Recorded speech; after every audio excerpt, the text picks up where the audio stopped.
Donc, la session ou la réunion formation-information de cette semaine, de ce mois-ci, ça va être un peu personnel. Donc, je m'adresse surtout à ceux qui sont sur Internet, ceux qui écoutent ça. Puis si vous ne faites pas partie de notre église, vous allez faire « Mais qu'est-ce qu'il est en train de parler là? » Mais au fil des minutes, vous allez très bien comprendre.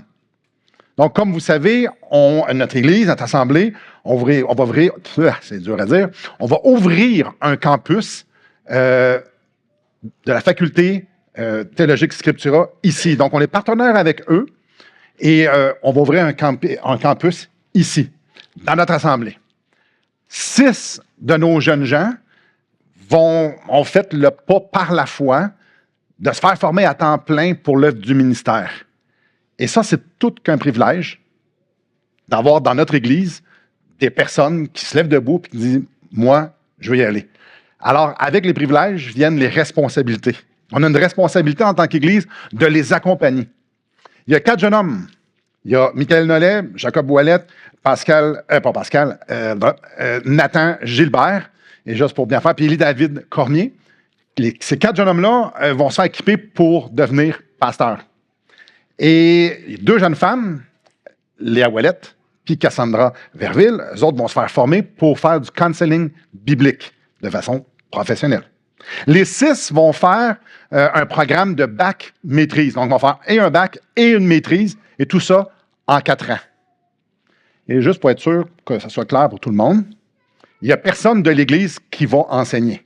Donc, moi, je n'enseignerai pas et vous n'enseignerez pas. Nous, notre responsabilité, c'est d'accompagner. Mais ça veut dire quoi, accompagner des jeunes qui s'avancent dans le ministère? Ça veut dire quoi, avoir un campus à l'Église baptiste de Charlebourg qui vont former des pasteurs?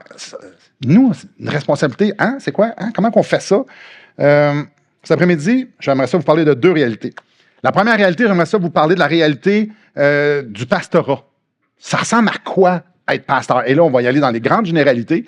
Il y a certains points que je veux soulever. C'est quoi la réalité pastorale? Donc, grosso modo, c'est à quoi ils vont se faire préparer. On s'enligne vers quoi? C'est quoi ça? Vers quoi? Qu'est-ce qu'ils vont faire? Puis, une grande partie, ça va être principalement pastoral. Puis après ça, il va y avoir la réalité de la préparation. À partir d'aujourd'hui, ça va ressembler à quoi leur vie? Et ça, évidemment, que ce soit les gars ou les filles, ça va être la même chose qui vont être appliquées. Si vous avez une Bible, tournez avec moi dans 2 Timothée au chapitre 4. Et moi, je trouve ça vraiment extraordinaire parce que on sait qu'un pasteur s'est occupé, mais on ne sait pas ce qu'il fait nécessairement. La grande majorité des gens me posent la question timidement, pas la majorité. Il y a beaucoup de gens qui me posent des questions, mais majoritairement, ils n'ont aucune... Oui, tu prêches, mais tu sais, une semaine, mettons, de 40 heures, ça ressemble à quoi? C'est quoi les responsabilités? Alors, on va en avoir quelques-unes. Et, tu sais, la blague... Tu sais, la blague qu'on travaille juste 1 heure par semaine. Mais je sais. On n'est pas si loin, ça c'est l'avantage d'être juste en avant.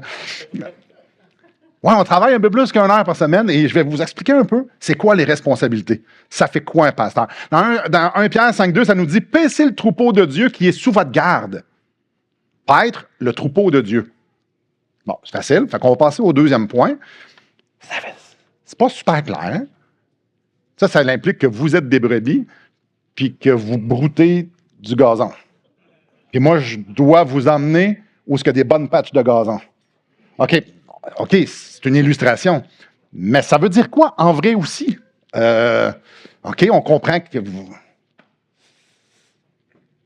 faut que je vous dirige à la bonne place.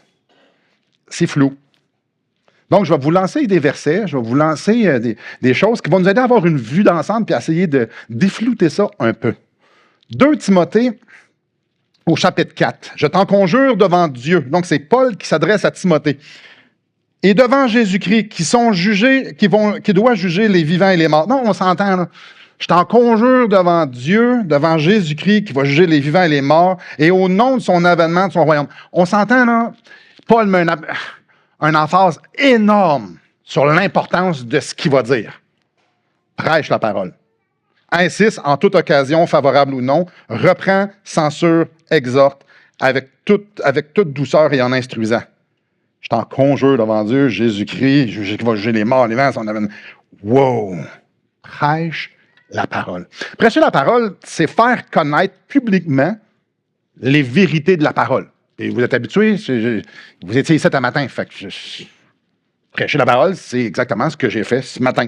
Donc, faire connaître. Dit de même, ça a l'air facile, ou pas, ou ça a l'air... C'est quoi? Il y a beaucoup de travail en arrière d'une prédication. Beaucoup de travail. Hey, je vais faire quelque chose. Je vais vous le dire, c'est quoi le processus. Et c'est pas si secret que ça. Une prédication biblique venant d'un texte va ressembler beaucoup à ce que je vais dire là. Donc, la Bible, l'Ancien Testament a été grande majoritairement écrite en hébreu et le Nouveau Testament en grec.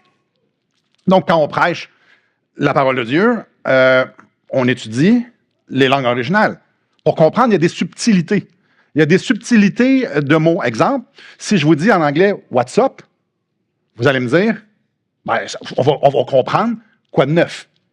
Mais si je dis « What's up », vraiment ce que j'ai dit, c'est « Qu'est-ce qu'il y a en haut ». Alors, 3000 ans plus tard, 4000 ans plus tard, ça se peut que le sens des mots et tout ça, puis il manque de mots, les traductions, il va manquer de mots. Et, mettons, il y a 4 mots, le mot « vert » en français. Le mot « vert » en français veut dire « ben des affaires ». Puis, exemple, dans ma Bible, le mot « baiser » est utilisé. Au fil des années, ce mot-là a évolué, puis probablement que ce n'est pas un mot qu'on utiliserait aujourd'hui, on dirait « embrasser ». Voyez-vous, les mots évoluent, il y a plusieurs définitions, il manque de mots et tout ça. Alors, il y a des subtilités entre le français, l'anglais et les langues originales. Alors, pour comprendre un texte, ça l'aide d'avoir une référence puis de savoir c'est quoi ça dit. Il y a aussi, et c'est important de comprendre puis dénouer des défis linguistiques. Des fois, on ne le sait pas c'est quoi. Alors là, c'est important de comprendre qu'est-ce que le texte veut dire. Ben, ça veut-tu dire ça? Ça veut-tu dire ça? Ou pas le texte, mais ce mot-là. C'est important de comprendre ça. Il peut y avoir des défis linguistiques. Il peut y avoir aussi des défis théologiques. Tu dis, attends un petit peu, le texte semble dire ça, mais je trouve que ça ne fait pas... Hey, j'en ai un super facile. Pour moi, c'est mon exemple de Marc. Et c'est pas dans Marc. Mais, ça, c'est drôle. Hein? Ma fille a fait « Oh là là! » Jean 2, verset 24, ça dit « Vous voyez que l'homme est justifié par les œuvres et non par la foi seulement. » Oh! Il y a un petit nœud ici théologique. Donc, c'est-tu par les œuvres qu'on est sauvé, puis pas juste par la foi? Parce que le restant de la Bible, ça nous dit que c'est par la foi. OK, alors, on doit réfléchir. Il ne faut pas juste faire comme « Ah, ben... » Non, il faut comprendre. Alors oui, dénouer des nœuds, que ce soit linguistique ou théologique. Alors, c'est important aussi de comprendre dans le texte, un texte qu'on va lire, le contexte du livre dans la Bible. C'est super important, que ce soit dans l'Ancien Testament ou dans le Nouveau Testament. C'est important de savoir le chapitre, le contexte du chapitre dans le livre et du passage ou des versets dans le chapitre. Tout ça rentre dans un... Alors, il y a beaucoup de temps à passer de dire, ça cadre comment ça dans la grande histoire de la Bible et pourquoi c'est là? Ce qui m'amène à parler de la théologie biblique. La théologie biblique, théologie systématique, c'est on va prendre un thème puis on va l'appuyer avec plein de versets. La théologie biblique, je vous le résume, c'est de prendre un thème et de regarder d'un couvert à l'autre comment il est développé. Exemple, c'est exactement ce que Charles Étienne fait avec le fruit de l'esprit. Exemple, la dernière fois, c'était la bonté. Il est parti de Genèse, puis il a développé le thème de l'amour. Comment Dieu révèle sa bonté au travers Genèse. Alors, dans un texte, alors, on fait ça. Puis peut-être que vous ne l'entendrez pas, mais c'est là. Exemple, si on parle du tabernacle, ou si on parle qu'on est le temple de Dieu. C'est un peu le temple de Dieu, c'est Dieu habite avec nous. Ça part de Genèse 1, ça là. Et Tout ça se développe. C'est important d'avoir une bonne compréhension de ça. C'est important de savoir c'est qui l'auteur du livre. C'était pourquoi? Parce qu'il y a tout son arrière-plan à lui. Il y a sa façon d'écrire, il y a sa façon d'être. Et puis, la raison de la lettre. Exemple, un Corinthien répond à des questions, puis il les reprend. Philippiens, il y avait de la chicane dans l'Église. Il y avait besoin d'unité. Chaque livre avait un but en particulier, ou des fois, il peut en avoir 2, 3, mais c'est important de savoir les destinataires. C'est qui les destinataires? On est dans Marc. Les destinataires, c'est important de savoir que Marc n'a pas écrit ça pour évangéliser. Non, il a écrit ça aux chrétiens de Rome. C'est important de savoir que les chrétiens de Rome, c'était une minorité qui était juifs. Et c'est important, donc, il s'adressait à plutôt des païens qui s'étaient convertis. Mais chaque texte, c'est important de savoir ça. À qui il s'adresse? On a vu Apocalypse en 2023, durant l'automne. C'est qui l'auteur? C'était quoi son but? À qui il s'adressait? C'est hyper important de comprendre. Le but de la lettre et le but du chapitre et le but du verset, c'était pour répondre à quoi? Alors, là, encore, là, on fait juste commencer. Là. Alors, évidemment, il y a des gens qui sont des érudits. Dieu a équipé l'Église avec des gens qui sont vraiment, vraiment bons. Il y a des linguistes, qu'eux autres sont capables de voir, ils connaissent non seulement la langue, mais tout le développement de la langue. Regarde, c'est des linguistes. Bien, on veut les lire en référence pour savoir ce qu'eux ont à dire. On va parler aussi, on va vouloir lire des auteurs qui vont être calés en culture. C'est important de savoir le genre d'adoration païenne que les Corinthiens faisaient. Ça donne toute une explication à tout ce qui se passait de dons capotés qui est, wow, surnaturel. Ça a un impact direct avec qu'est-ce qui se faisait du point de vue païen. Alors, on veut lire sur la culture. On veut lire sur l'histoire, comment cette lettre-là, cette information-là est arrivée, puis pourquoi, et comment même les pères de l'Église et les puritains ou les réformateurs, comment ils ont compris ça. C'est important aussi de lire de la théologie, que ce soit de la théologie biblique ou de la théologie systématique. Comment ça rentre dans le plan de Dieu? OK. Il faut comprendre le texte. Je suis encore juste dans la prédication, hein? Je suis juste encore prêche la parole. Je suis encore. C'est la parole de Dieu. Et donc, la rigueur, elle est essentielle. Si quand moi je me présente en avant, la rigueur n'est pas aléatoire. Là. Ça prend de la rigueur. Et là, j'ai plein d'informations. J'ai déjà passé vraiment beaucoup d'heures. Alors, on fait quoi après? Ben, on distille. On le fait passer dans des tamis. On dit, ben, ça, c'est super intéressant, mais ça ne l'ajoute pas au texte. Là, j'ai juste compris le contexte avec ça. On n'est pas obligé d'en parler, tout ça. Alors après ça, tu mets tout ça dans un entonnoir pour ne retenir que l'essentiel. Je vous dis, à peu près ce que j'enseigne le dimanche matin, c'est à peu près 10% de ce que moi j'ai appris. Puis, donc, le but, c'est de passer au tamis, mais en gardant en tête, qu'est-ce que Dieu voulait dire à ces gens-là? Il faut bien comprendre ça pour pouvoir prendre, ben, c'est ce qu'il voulait dire. Pas ce qu'est-ce que moi j'ai envie de faire dire au texte. Non, ça, c'est une grave erreur. Qu'est-ce que Dieu voulait dire avec ce texte-là? Ouais, mais moi, je pense que le texte, moi, Dieu m'a dit telle affaire avec ce texte-là. Qu'est-ce que Dieu voulait dire? Et quand tu sais ce que Dieu veut dire aux personnes à qui l'envoyer, il y a peut-être des principes que tu peux retirer. Il y a peut-être des choses que c'est pour nous. Exemple, le temps de l'Église a commencé quand? Dans Matthieu, évidemment, Matthieu. Quand on lit Matthieu, il s'adresse aux chrétiens. Et ça parle de l'histoire des... Non, ça ne répondait pas à ça. Non. Alors, dans Matthieu, il s'adresse aux Juifs. Ils sont sous la loi. Alors, il ne faut pas prendre des choses qui s'adressaient aux Juifs qui étaient sous la loi pour nous. Il y a un principe qu'on peut en tirer. L'Église a commencé dans Actes des Apôtres. Oh! Alors, il y a plein de choses dans Matthieu qui fait comme wow, puis dans les évangiles, attends un peu, ça s'adressait aux Juifs. On peut en tirer des principes, bien évidemment, mais ça s'adresse aux Juifs, voyez-vous. Il faut comprendre, c'est sérieux. On distille. Qu'est-ce que Dieu voulait dire là? Et qu'est-ce que Dieu veut nous dire aujourd'hui? Donc, une prédication, le but, c'est de nourrir l'intellect, stimuler la raison, mais surtout, servir un repas spirituel qui va nourrir l'âme, basé sur ce que la Bible veut réellement dire. Alors, oui, il y a tout Il y a un grand aspect intellectuel et de méditer.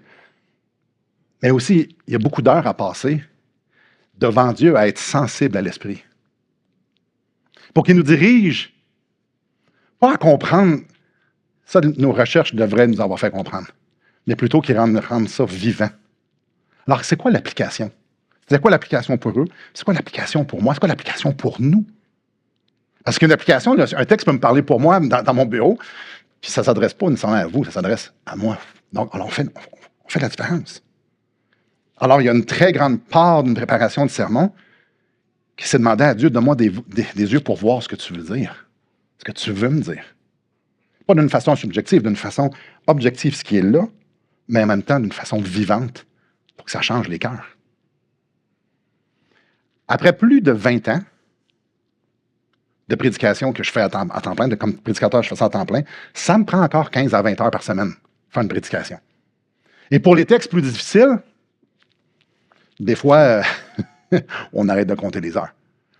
Quand je dis texte difficile, ça ne veut pas dire que quand on lit, c'est difficile. Ça veut juste dire, oh, il y a plusieurs nœuds à dénouer en arrière. Puis il y a un texte, on fait, ah, ça paraît facile. Oh, que ça vient plutôt difficile. Ou des fois, ça dit quelque chose, tu fais, wow, attends un petit peu, là. Il faut que j'étudie ça en profondeur, moi, là. En ce qui concerne la prédication, Paul est très clair quand il va conseiller son collègue pasteur Timothée. Si on est dans 2 Timothée, verset 15 du chapitre 2, « Efforce-toi de te présenter devant Dieu comme un homme éprouvé, un ouvrier qui n'a point à rougir, qui dispense droitement la parole de Dieu. » Ça, là, quand moi, j'étais à l'école biblique, je me suis fait traumatiser avec ça. Et je remercie ceux qui m'ont traumatisé. Efforce-toi de te présenter devant Dieu comme un homme éprouvé, un ouvrier qui n'a point à rougir, qui dispense droitement la parole de Dieu. Tu dispenses droitement la parole de Dieu et tu fais tout ce que tu es capable de faire humainement et spirituellement pour le faire, pour que tu n'aies pas à rougir. Ah, tu es un ouvrier, tu es un appelé pour proclamer la vérité. Un pasteur un jour me dit, jamais je vais demander à Dieu de bénir ma oisivité. Vous savez, « Ah, Seigneur, j'ai pas eu le temps de me préparer, mais bénis mon travail. » Non, jamais. Jamais. Parce qu'il y a un point éternel pour ce qu'on fait, là. Il y a des gens que c'est la seule fois qu'ils vont entendre l'Évangile. Il y a des gens qui, c'est peut-être leur dernière fois qu'ils vont venir à l'Église. Il y a des gens qui sont blessés. Il y a des gens qui sont en train de divorcer. Il y a des gens qui... Il y a toutes sortes de gens en avant. Alors, tu peux jamais pas être rigoureux et jamais prétendre que Dieu va faire ce qu'il fait si tu n'as pas fait ton travail.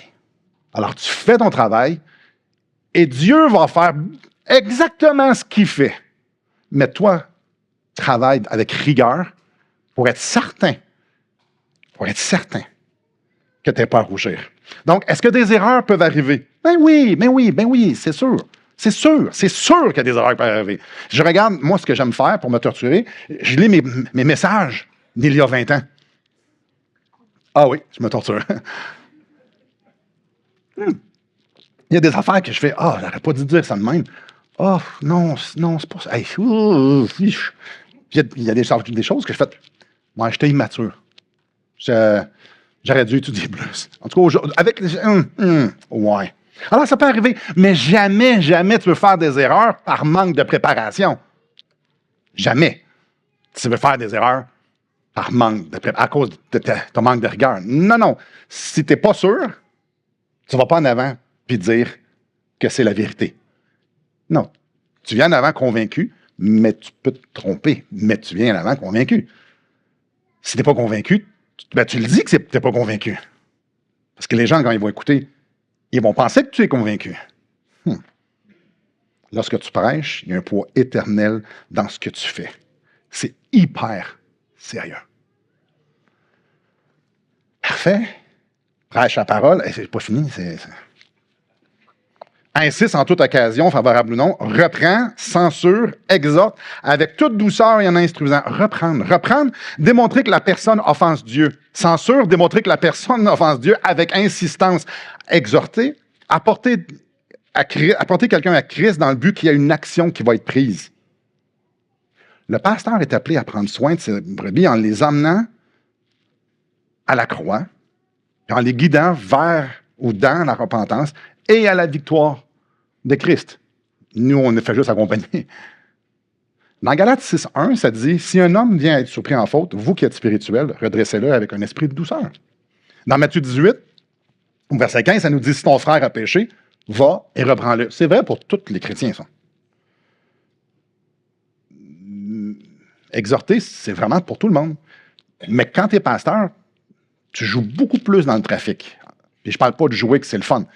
Ben, il y a du monde qui vient te voir. Tu es vraiment comme. Tu reçois plein d'informations.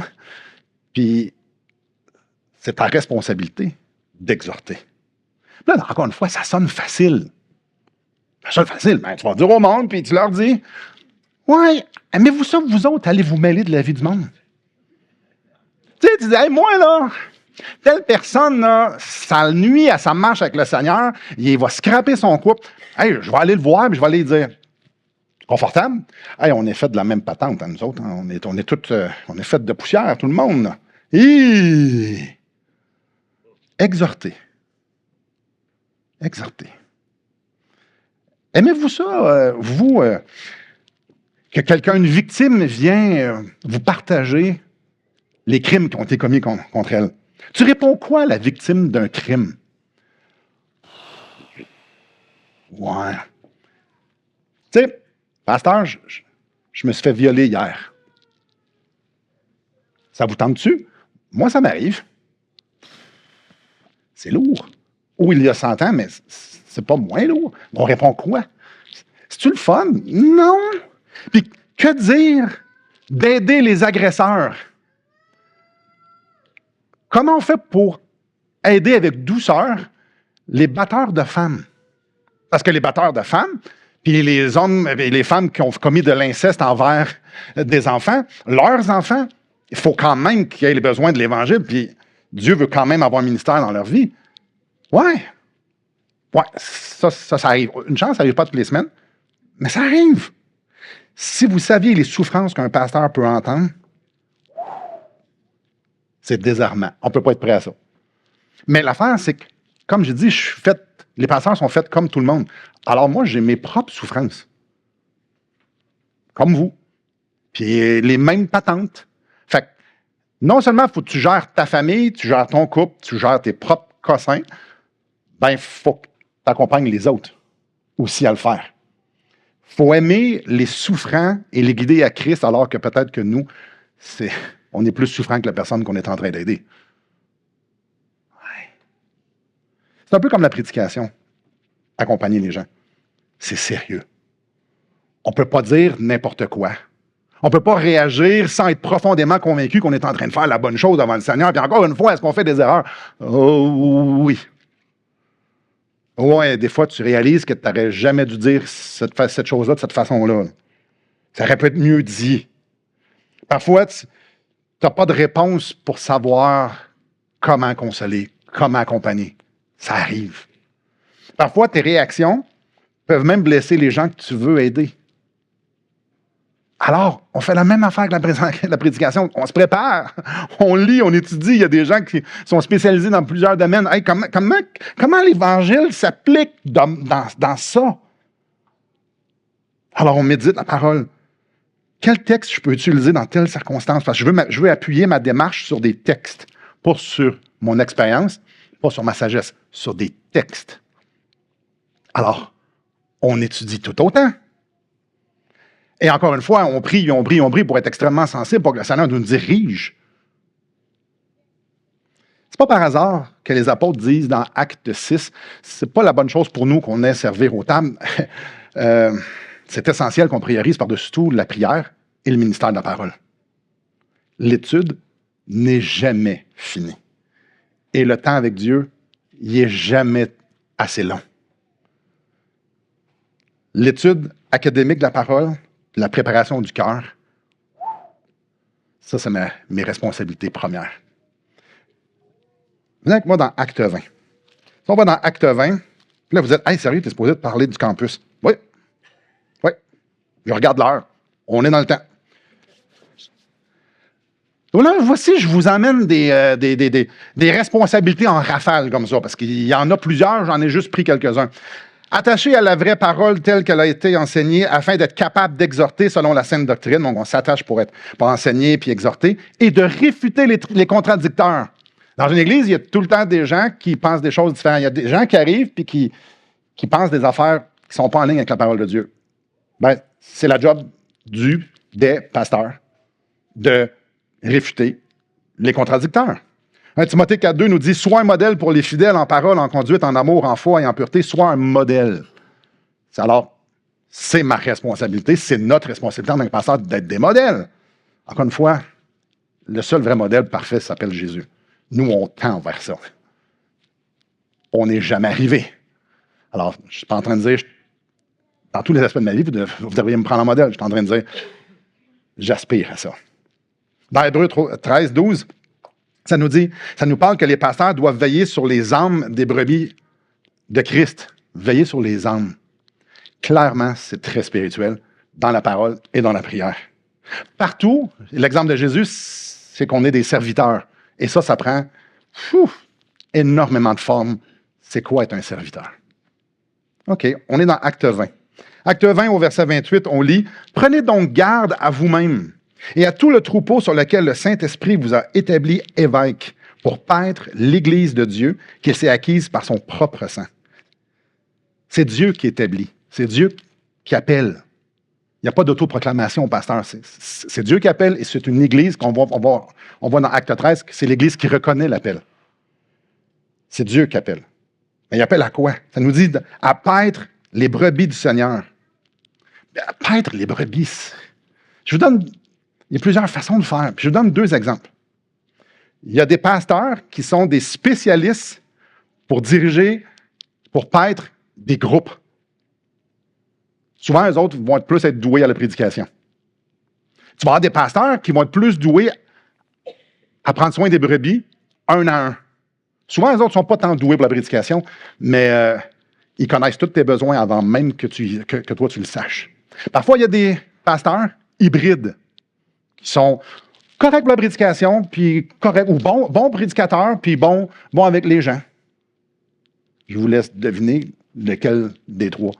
Mettons que je suis plus pasteur de groupe, mais il y en a d'autres dans l'Église qui c'est plus des bergers individuels. De là, la pureté d'anciens qui est excellente. Donc, oui, le souverain berger parfait demande à des sous-bergers imparfaits de paître ses brebis. Et juste pour mettre là, imaginez-vous avoir cette charge-là et lire la fin du verset 28. Qu'il s'est acquise par son propre sang. Dieu souligne la valeur des brebis. Fait que toi, tu dois paître les brebis du Seigneur qu'il s'est acquise par son sang. Wow! Vous vous souvenez de la conversation que Jésus a avec Pierre dans Jean 21? 3 fois, Jésus demande à Pierre, « M'aimes-tu? » Puis les 3 fois, Pierre lui dit, « Oui, je t'aime. » Et 3 fois, Jésus dit, « Paie mes brebis. » Mais quel appel! Prends soin, dirige les brebis que j'aime. La dernière responsabilité, j'en ai parlé un petit peu, se trouve encore au verset 28. Prenez donc garde à vous-même. Un puits ne peut pas donner d'eau s'il n'est pas lui-même abreuvé. C'est une équation mathématique super facile. La responsabilité première d'un pasteur, c'est sa vie de piété. L'Église veut avoir des pasteurs qui prennent le temps d'avoir une vie de piété. Sa marche avec le Seigneur, c'est la chose la plus importante de sa vie. Sa marche dans la repentance, sa vie de méditation, son zèle et sa rigueur à appliquer la parole dans son propre cœur, chercher à marcher par la puissance de l'Esprit, jamais penser qu'il est arrivé à quelque part, mais qu'il est, en se comparant à Jésus, il est obligé de dépendre du bon berger pour pouvoir répondre à l'appel d'être un sous-berger. Prenez garde à votre cœur. Je m'arrête ici. Évidemment, la liste est vraiment plus longue que ça. Mais mon but, c'était de dresser un portrait global.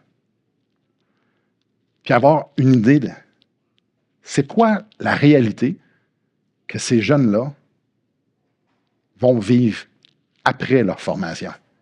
Parce que si on comprend le après la formation, on va comprendre ça va être quoi? La formation. Alors, parlons maintenant de la réalité de leur préparation.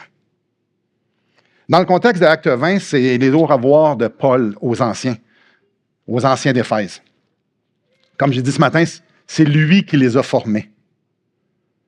Alors, c'est ce qu'on lit au verset 17. Cependant, de Milet, Paul envoya chercher à Éphèse les anciens de l'Église. Lorsqu'ils furent arrivés vers lui, il leur dit, « Vous savez de quelle manière, depuis le premier jour où je suis entré en Asie, je me suis sans cesse conduit avec vous. Servant le Seigneur en toute humilité, avec larmes et au milieu des épreuves, que me suscitaient les embûches des Juifs. Vous savez que je n'ai rien caché de ce qui était utile et que je n'ai pas craint de vous prêcher et de vous enseigner publiquement et dans les maisons, annonçant aux Juifs et aux Grecs la repentance envers Dieu et à la foi en notre Seigneur Jésus-Christ. » On peut voir que Paul ici est en train de leur dire « Je vous ai enseigné comment vivre l'Évangile. » À la fin du verset 18, ça nous dit « Vous savez de quelle manière, depuis le premier jour où je suis entré, comment je me suis conduit avec vous. Je vous l'ai montré. Je vous ai montré comment vivre l'Évangile. » Au verset 26, super important, « C'est pourquoi je vous déclare aujourd'hui que je suis pur du sang de vous tous. » Ça veut dire quoi? Ben, parce que je vous ai annoncé tout le conseil de Dieu sans rien en cacher. Vous savez tout ce qu'il y a à savoir. Je vous ai tout enseigné, ce qui était nécessaire pour que vous puissiez paître le troupeau de Dieu, paître l'Église de Christ. Alors, tout le côté académique, les textes, les doctrines, la théologie, les liens entre eux, Paul leur a tout enseigné ça. Pendant 3 ans de temps, il l'a fait. Alors, pour former un pasteur, il faut apprendre. Ça prend ces outils-là. Verset 31, il leur dit, « Veillez donc, vous souvenant que durant 3 ans, je n'ai cessé nuit et jour d'exhorter avec larmes chacun de vous. » Paul a déversé son cœur pour eux parce qu'il savait ce qui les attendait. Parce qu'il savait ce qu'il était en train de passer. Parce que devenir un pasteur, être préparé par un pasteur, comme je vais dire dans quelques instants, tu passes dans le tordeur. Et Paul savait. Et après, tu passes dans le tordeur. Paul savait exactement c'était quoi l'appel d'être pasteur. Fait qu'il les a préparés en sachant fort bien que c'était important. Que c'était essentiel. Être formé pour être pasteur, c'est tellement plus que le côté académique. Mais c'est le côté académique. Parce qu'on parle de la parole de Dieu. Il y a des qualifications morales pour être un pasteur. On les retrouve dans 1 Timothée 3, puis aussi dans Tite 1 et à plusieurs autres places. S'il y a des qualifications, écoutez bien ça, s'il y a des qualifications, c'est parce que Dieu veut former ces qualifications-là en eux. Si ça prend ça pour être pasteur, quand tu es en formation, Dieu va t'emmener à ce que tu les ailles. Et ce n'est pas une option. S'il t'appelle, il va faire en sorte. Alors, si tu as des trucs dans ta vie, puis si tu as des choses à comprendre, ça se fait dans un temps restreint parce que tu vas être prêt à être pasteur, les choses vont avoir été changées. Alors oui, tu apprends plein d'affaires, assurément, là. Ouais. Dieu qualifie. Et ça, qualifier, il va former Christ en toi. Mais pour que Christ soit formé en toi, il faut que tu meures à toi-même. Mourir, d'habitude, ça fait mal. Et là, vous dites, Simon, sans prétention, s'il vous plaît. Non, il n'y a personne de parfait. Là. Personne de parfait. Puis la formation n'arrêtera jamais, tantôt, je l'ai dit. La formation du cœur va toujours continuer. Mais je peux vous garantir quelque chose, et ils le savent. Je ne sais pas de leur faire peur, eux autres le savent déjà. Je peux vous garantir que la chose que Dieu va plus préparer dans les 4 prochaines années, ce n'est pas leur tête, c'est leur cœur. Je peux vous le garantir. Être pasteur, ce n'est pas la fin en soi. Ce n'est pas une job. Le pastorat, c'est une façon de vivre. C'est une vocation. Et je peux vous le dire, parce que j'ai un peu d'expérience, ça demande beaucoup de préparation de cœur et ça n'arrêtera jamais. Parce que Dieu te demande de diriger, de paître son troupeau. Alors, il va s'assurer que tel cœur qui est en sa bonne traque, pas qu'il soit parfait, qu'il est sa bonne traque. Et je peux vous assurer que Dieu n'appelle jamais juste l'homme. La femme avec qui il est marié, ouais,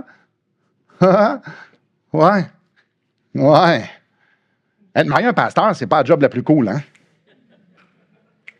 C'est jamais une bonne nouvelle pour une femme que son mari lui dit « Hey, en passant, je pense que je t'appelle au ministère. » Puis le monde vont comme « Oui, oui. » Puis de savoir que c'est vrai, parce que ça veut dire que ça change quelque chose dans sa vie vraiment.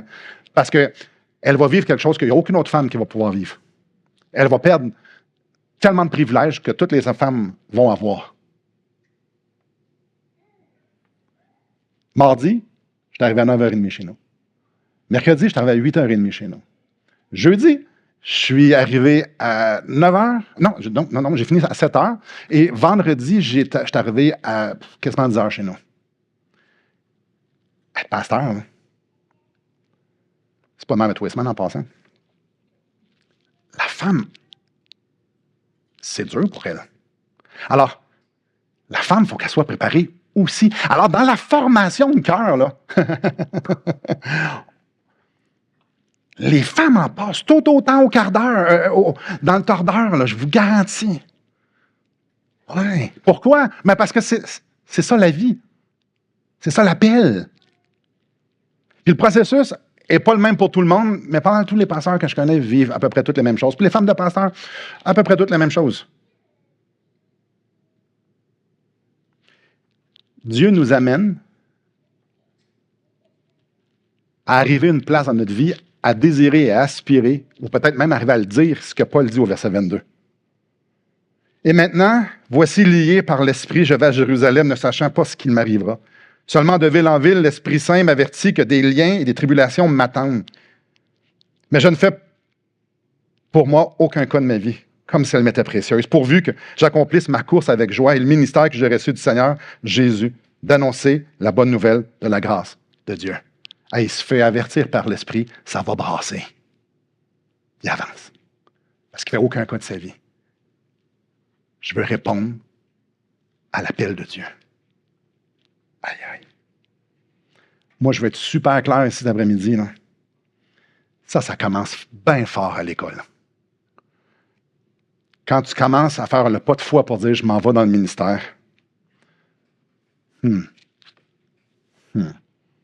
c'est là que Dieu t'amène. Alors, il te prépare. La formation qui va être donnée au FTS, ce que les étudiants vont recevoir comme formation, c'est une formation de première qualité qui est reconnue partout dans le monde. Parce que ça vient de Master Seminary. C'est énorme. Puis, la faculté FTS porte une extrême grande valeur à équiper académiquement leurs étudiants pour qu'ils puissent faire l'œuvre du ministère auquel ils sont appelés, autant les hommes que les femmes. Donc, est-ce qu'ils vont apprendre des langues? Ils vont apprendre l'hébreu, ils vont apprendre le grec, ils vont apprendre à sonder les Écritures, ils vont apprendre la théologie, l'histoire. Nos jeunes qui vont sortir de là vont être mieux équipés que moi. C'est une excellente école pour former les gens dans la parole de Dieu. Mais le cœur aussi du FTS, c'est non seulement de donner les outils académiques, mais aussi d'accompagner dans la vie de piété. Alors, tout va être mis en branle pour la formation de cœur également. Ils vont même avoir accès à du counseling eux-mêmes, parce que je pense que tout le monde devrait en avoir. Tout le monde a des angles morts. On ne se comprend pas si bien que ça. C'est toujours intéressant que quelqu'un nous rencontre, puis qu'il nous pose des questions, puis qu'il nous dirige dans la Bible. Alors, eux, ils vont déjà se préparer à le faire aux autres en se le faisant faire eux-mêmes, puis en grandissant. Il y a un gros emphase qui est mis là-dessus. Je vais être ici tous les jours avec eux, du lundi au vendredi. Je vais les coacher. Je vais leur faire goûter c'est quoi le ministère pastoral. Parfois, je vais rencontrer des gens, puis dans certaines situations, je vais leur dire « Hey, viens avec moi. » Évidemment, si la personne veut. Ouais. On va rire ensemble. On va pleurer ensemble. Ils vont goûter à ce que c'est la vie pastorale parce que je vais être ici avec eux. C'est pour ça que mon bureau est ici, d'ailleurs. sachez que le processus du cœur sera largement plus formateur que l'information académique qu'ils vont recevoir. Quand Dieu prépare quelqu'un pour le ministère, je leur dis plusieurs fois, tout est confronté. Je me suis engagé personnellement, de plusieurs manières, plusieurs fois, à chacun d'entre eux, d'être là dans toutes les saisons de leur formation. Quand ça va être hyper difficile, parce que ça va l'être, et quand aussi ça va être vraiment extraordinaire. Parce qu'il va y avoir des saisons enlevantes. Tu ne peux pas passer autant de temps dans la Bible à étudier, à échanger, sans que ça produise quelque chose d'extraordinaire en dedans de toi. Là. Écoute, ils vont goûter, Dieu dézippe le ciel, puis tu vois des affaires, tu fais « Ah, jamais j'aurais pu penser que ça c'est là », puis « Wow! » Ils vont expérimenter, ils vont avoir des grandes victoires, ils vont expérimenter la puissance de l'esprit, ça va être extraordinaire. Moi, je vais être là. Moi, je me suis engagé avec eux, je vais être là quand ça va être dur, puis je vais être là quand ça va être facile, puis je vais être là quand moi ça va être dur, puis je vais être là quand moi ça va être facile. Quand tu commences à comprendre les Écritures, puis tu t'approfondis, puis Dieu t'équipe avec des outils extraordinaires, ta marche avec le Seigneur. Ouais. Et là, ça m'apporte à vous parler à vous, l'Église baptiste de Charlesbourg, mes frères et sœurs, à votre responsabilité. Moi, je me suis engagé. Je me suis engagé d'être là, beau temps, mauvais temps. Ils vont venir chez nous. Le temps que je vais passer avec eux autres, je me suis engagé. Donc, en leur disant plusieurs fois, et je le dis devant vous aussi, je suis redevable. Je vais le faire, par la grâce de Dieu. Maintenant, vous.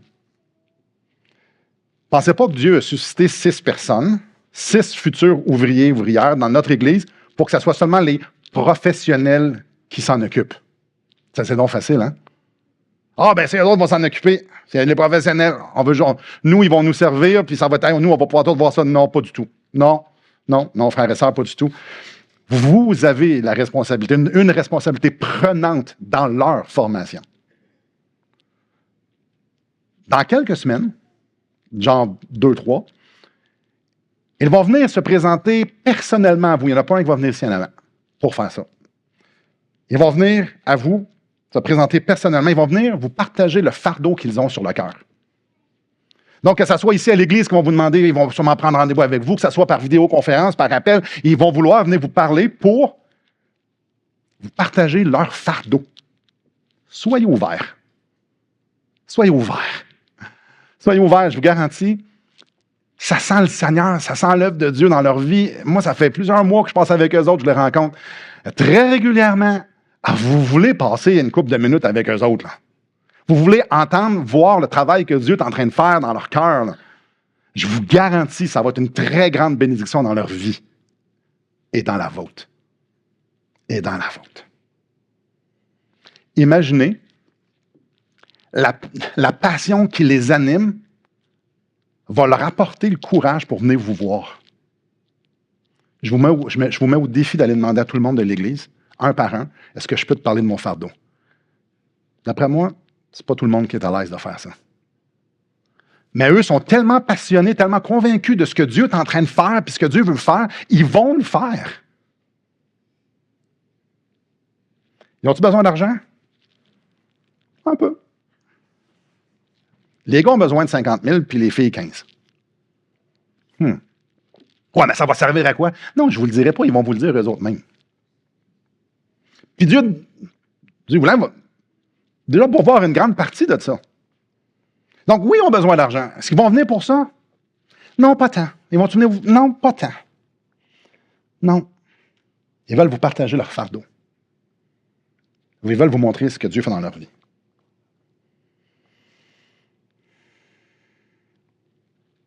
Ils ont surtout besoin de vous. Ces jeunes-là ont besoin de vous. Ces jeunes-là ont besoin de nous. Ils ont besoin de nos cœurs, pas de notre indifférence, pas de notre passivité. Ils ont besoin de nos prières. Ils ont besoin de nos encouragements.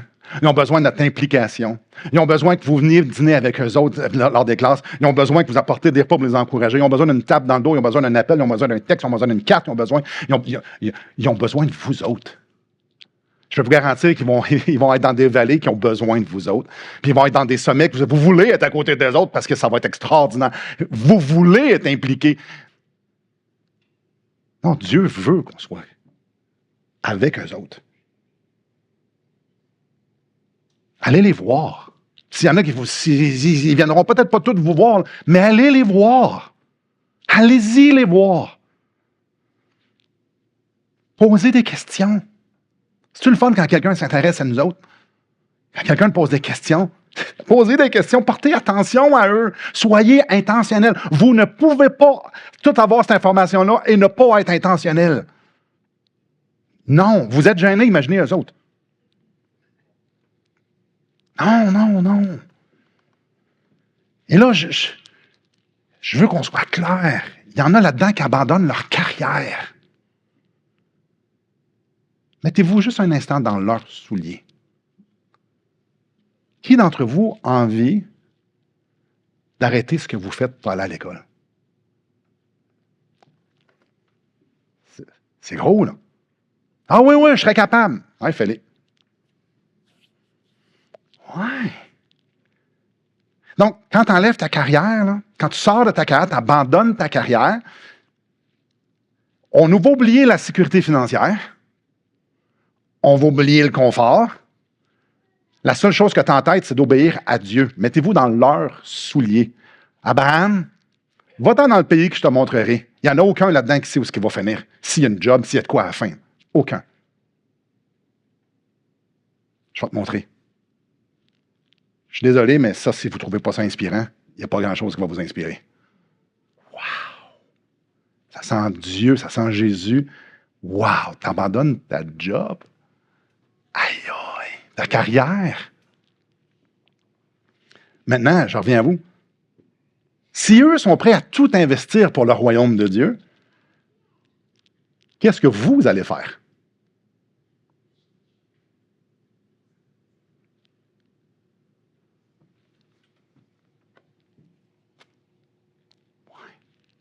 Ben, je vais regarder ce qu'ils vont faire, là, puis je vais applaudir.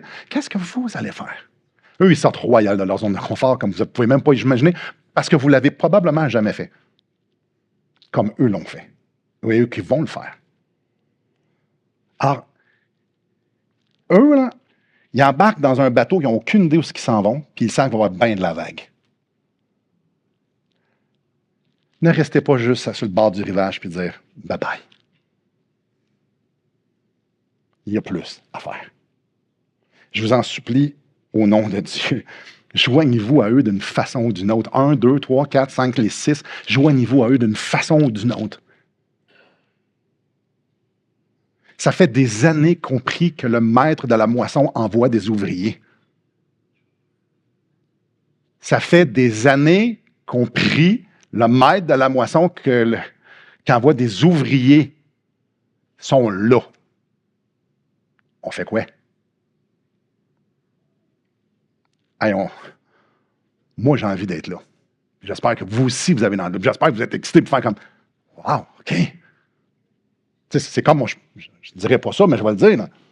On peut arrêter de prier, c'est répondu. Mais on continue parce qu'il y en a dans la moisson au Québec, dans le monde, il y en a. Ouais, c'est là, là. On a tous une part à prendre. Aujourd'hui, il n'y aura pas de période de questions. Probablement, ouais, mais l'école fonctionne comment, puis tout ça. Allez voir, vous avez des questions. Ils ont une réponse. Ma job, c'est de vous dire, en tant qu'Église, on a une responsabilité. Et j'espère qu'individuellement, vous faites, mais je veux ça, moi. Je veux embarquer là-dedans. Mais j'aimerais ça qu'on puisse prier. Écoutez bien les requêtes de prière. Ne priez pas que ça soit facile pour eux. Ça ne le sera pas, puis il ne faut pas que ça soit facile pour eux. Ne priez pas qu'ils ramassent leur argent rapidement. On ne veut pas ça. Pas tranquillement, rapidement. Moi, j'ai dit rapidement. On veut qu'ils puissent marcher par la foi et qu'ils puissent voir le maximum de personnes. Ça veut dire que si vous priez que Dieu ramasse leur argent rapidement, ça veut dire que vous avez les mains dans les poches puis vous savez sortir votre chéquier. Si vous priez qu'ils ramassent leur argent facilement, j'espère qu'il y a 4 chiffres sur le chèque. Ah, excusez, moi je trouve pas ça drôle. Je suis sérieux, là. Je suis très sérieux. Oui, je suis très sérieux. Alors, si vous pensez que ça va le mieux, c'est que ce soit dans le confort, dans la sécurité, vous n'avez rien compris de ce que je viens de dire dans les derniers 55 minutes. Je suis pas en train de leur dire qu'on va les mettre des bâtons d'un roues pour leur causer du trouble. Je suis pas en train de dire qu'on va les ralentir. Je suis en train de dire que le bon berger, c'est exactement ce qui se passe dans la préparation de leur sous-berger. Alors, écoutez les requêtes de prière. Prions pour nous, pour que nous nous levions tous pour rentrer dans ce que Dieu est en train de faire. Alors, prions pour que l'Église se lève et qu'individuellement, on veuille rentrer. La deuxième, prions qu'ils puissent sentir Dieu être avec eux au travers de nous. Prions pour qu'ils puissent être encouragés par la présence de Dieu qu'on va leur démontrer. Troisième, prions que les prochaines semaines, alors qu'ils vont partager leur cœur à qui voudra bien l'entendre, ils soient encouragés par l'Esprit. C'est dur de faire de la sollicitation, surtout quand les gens font comme « Ah oui, OK, oui, super. » Ouais. Il y a des moments de découragement. Prions que l'Esprit les encourage. Quatrième et dernière, prions qu'alors qu'ils vont prendre un pas de foi qui va changer le restant de leur vie, ils prennent un pas de foi qui va changer le restant de leur vie. Ils voient la grâce de Dieu dans une mesure qui va faire paraître tous les inconforts qu'ils vont rencontrer comme rien. Qui voient la grâce de Dieu dans une mesure que tous les inconforts vont paraître comme rien. Alors, on va prendre un temps de prière.